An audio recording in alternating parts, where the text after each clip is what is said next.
کبھی عرش پر کبھی فرش پر، کبھی ان کے در کبھی در بدر، غم عاشقی تیرا شکریہ میں کہاں کہاں سے گزر گیا۔ داتا صاحب رحمۃ اللہ علیہ فرماتے ہیں مجاہدات کرتے کرتے میں ملک شام چلا گیا اور وہاں پہ حضرت بلال حبشی کے مزار پہ میں نے چلا کیا، ادھر جی اس جگہ حضرت بلال حبشی کے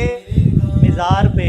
جس سے پتہ لگا کہ آج سے 1100 سال پیچھے جب نہ بریلی تھا، جب نہ دیوبند تھا، سید علی حجویری رحمت اللہ تعالیٰ علیہ اپنا یہ نظریہ کائنات والوں کو پیش کر رہے ہیں۔ وہ اور ہوں گے جو کہتے ہیں مزار پہ جانے سے شرک ہو جاتا ہے، سید علی حجویری بتا رہے ہیں مزار پہ جانے سے شرک نہیں ہوتا، اللہ کے برگزیدہ بندوں سے فیض ملا کرتا ہے۔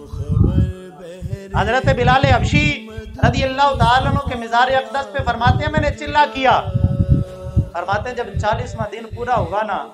مزار حضرت بلال حبشی کا مزار اقدس ہے، میری آنکھ لگ گئی، فرماتے ہیں بس آنکھ لگی قسمت کا ستارہ اوج سریا سے بھی بلند ہو گیا، اور خواب میں نے دیکھا کہ شاب ابی طالب کی گھاٹی سے میں باہر نکلا ہوں، اور سامنے جب نگاہ پڑی تو مصطفیٰ جان رحمت تشریف لا رہے ہیں، آمینہ کے لال صلی اللہ علیہ وسلم کا دیدار ہو گیا۔ آقا کریم علیہ السلام نے اپنی بغل کے اندر ایک سفید ریش، سفید داڑھی والے بزرگ کو حضور نے اپنی بغل کے اندر رکھا ہوا ہے۔ فرماتے ہیں کہ میں اپنے دل میں سوچنے لگا کہ بھئی یہ کون سی عظیم ہستی ہے جس سے حضور اتنا پیار کر رہے ہیں، جس کو حضور نے اپنے بازوؤں کے اندر سمیٹا ہوا ہے، کیسی شان ہے اس بندے کی جس کو آمینہ کے لال نے اپنی بغل کے اندر سمیٹا ہوا ہے۔ حضرت داتا علی حجویری رحمۃ اللہ علیہ فرماتے ہیں ابھی میں سوچ رہا تھا، حضور میرے دل کے خیال پہ مطلع ہوئے